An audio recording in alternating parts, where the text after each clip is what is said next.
Some stories aren't about heroes, they're about what happens when no one else shows up, except a dog with a past he never chose, and a girl who didn't want to be saved. Like this video if you believe second chances choose us. Share it with someone who needs a reminder that loyalty has no language.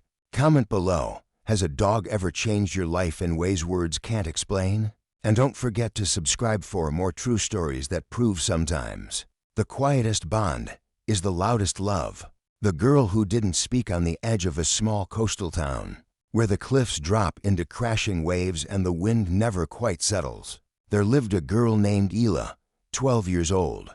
Dark auburn hair always pulled back in a loose braid, and a voice she hadn't used in nearly 2 years. No one knew exactly why she stopped speaking. Some said it was after the accident, others whispered it was grief. But Isla never corrected them because she couldn't or wouldn't. She walked with her shoulders slightly hunched, like she was folding inward to take up less space in a world that had disappointed her too many times. At school, she sat in the back, drawing wolves in the corners of her notebooks. At home, she drifted like a ghost through rooms that had once been full of laughter. And then came the day the dog appeared.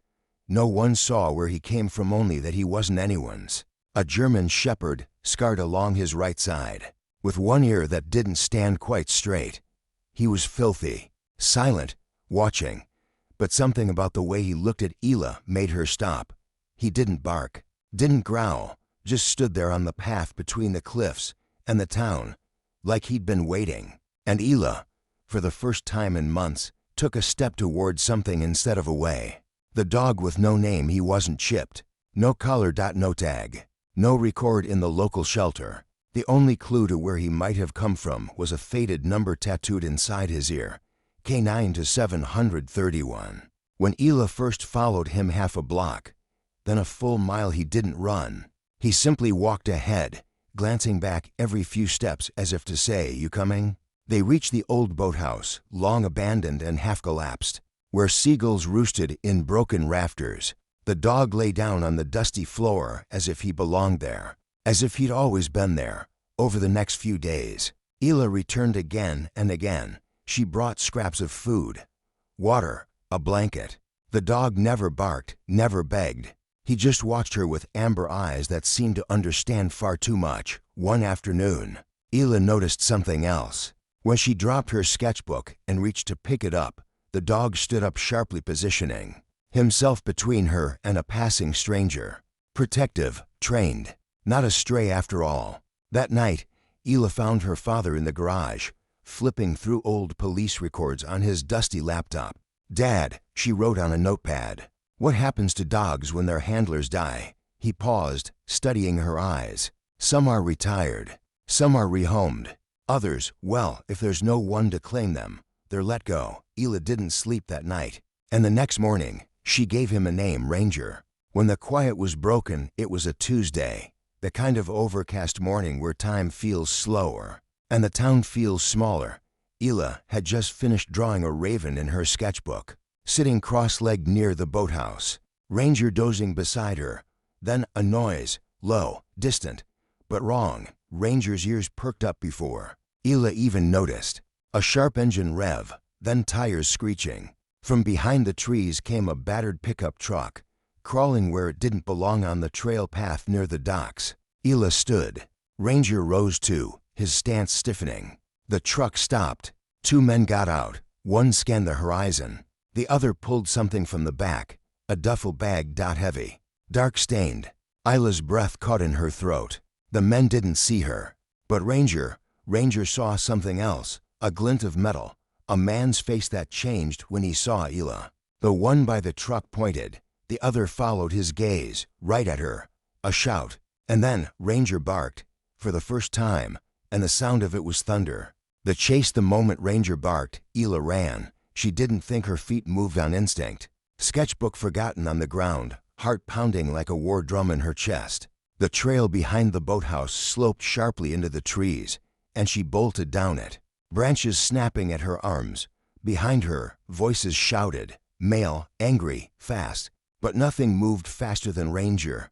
The German shepherd spun toward the men, snarling now, a deep, guttural sound that didn't belong to a pet. It belonged to something trained, something ready. When one man took a step forward, Ranger lunged.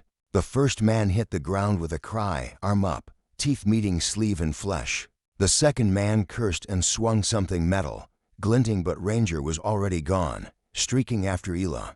She was halfway through the woods by then, lungs burning, shoes sliding on wet leaves. She'd run these paths her whole life, but never like this. Never with danger at her back. She stumbled on a root, went down hard, gasped. Before she could cry out, Ranger was there. He nudged her side gently, urging her up, body blocking her from the path behind.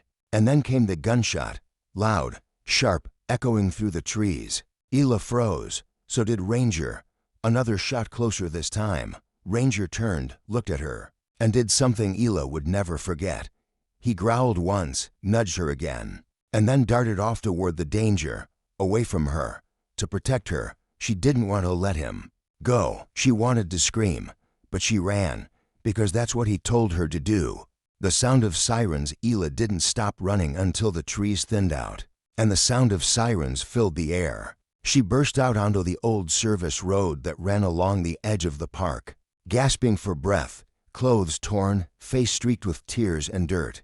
She waved both arms desperately as a fire truck came around the bend, its lights flashing like salvation.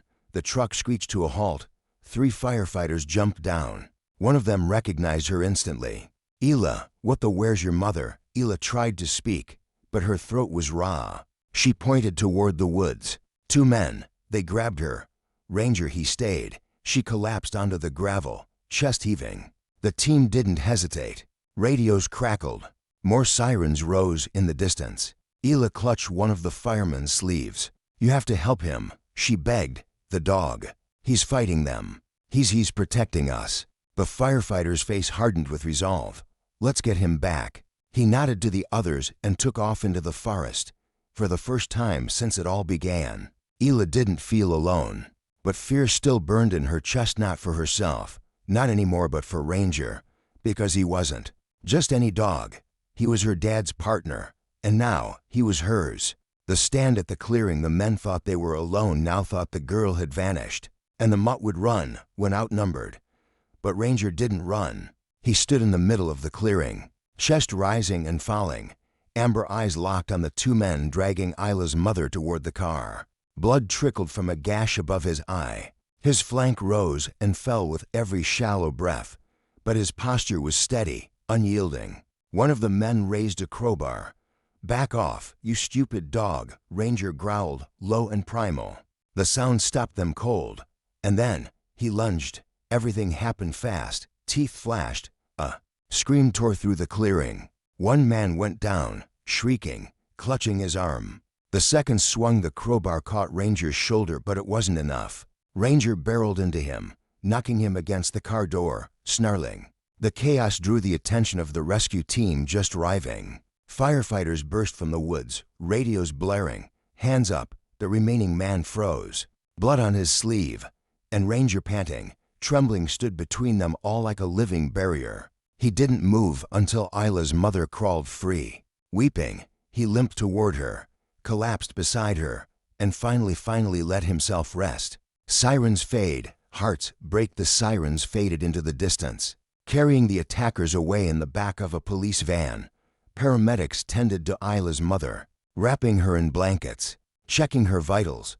Firefighters stood watch around the clearing, some whispering in disbelief, others still frozen from the adrenaline of what they had just witnessed. But Isla, she had only eyes for Ranger. He lay on the cold grass, breathing shallow, a dark stain growing beneath his shoulder. His fur was matted with blood and dirt, his paw twitching every so often as if still chasing shadows. No, Isla whispered, dropping to her knees beside him. No, please, Ranger. He looked up at her, then just barely, and gave one soft thump of his tail. Isla's hands trembled as she touched his muzzle. You can't leave. You found me. You saved me. Her tears fell fast, soaking into his fur.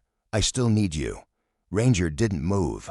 The paramedics tried to pull Isla away, saying words she couldn't hear, couldn't understand. All she knew was the terrible stillness of his body, and the sudden, aching silence between 2 hearts that had once beaten in sync. The The world seemed to slow. The brave dog, the hero, wasn't breathing. And Isla's voice broke the quiet like glass. "Help him, please." A pulse in the silence, everything blurred: the flashing lights, the distant radio chatter, the tangled hush of leaves rustling above. Isla felt like the earth had tilted beneath her, and she was sliding into a hole too dark and deep to climb out of. Then they twitch. The faintest rise in Ranger's chest. One of the paramedics, already walking away, froze mid-step. "Wait, did you see that?"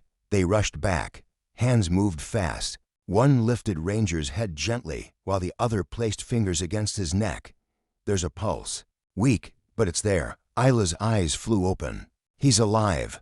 He's fighting," the medic said, grabbing supplies from the bag. "But we need to move now." A stretcher arrived. Isla refused to leave his side as they loaded Ranger onto it. She gripped his paw the whole time, whispering, "You're not allowed to go, not after everything. You're my Ranger. Stay." The medics gave him oxygen, started fluids, and for the first time in what felt like forever, the brave dog's body stirred barely, but enough to send a wave of hope rippling through the air. Isla rode in the ambulance with him, her small fingers wrapped around his paw, never letting go. She didn't know what tomorrow would bring, but tonight, he was still with her, and that was enough. Love is the strongest command. Recovery wasn't fast. It wasn't neat, and it wasn't guaranteed. Ranger spent 3 days in the veterinary ICU, tubes in his legs, monitors beeping. Isla was there for every hour, sketchbook in hand, drawing him curled up just the way he looked that first night on the porch. Her parents brought meals she forgot to eat. Nurses brought updates she barely processed. But on the 4th morning, Ranger opened his eyes. Just a sliver. But they found her, and Isla's world bloomed again. "You came back," she whispered, resting her forehead against his.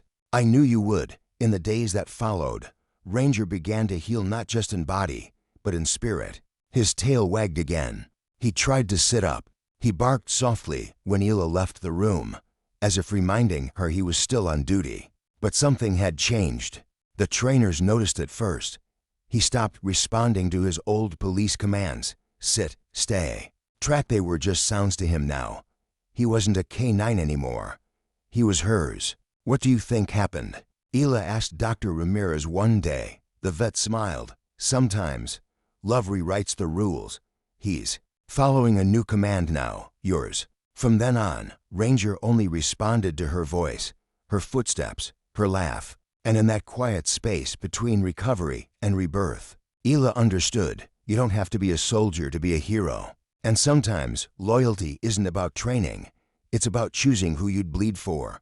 And Ranger had chosen her. A quiet kind of forever. The house was still. The storm had passed, both outside and within. Isla sat on the back porch, sketchbook in her lap, her legs tucked under a fleece blanket.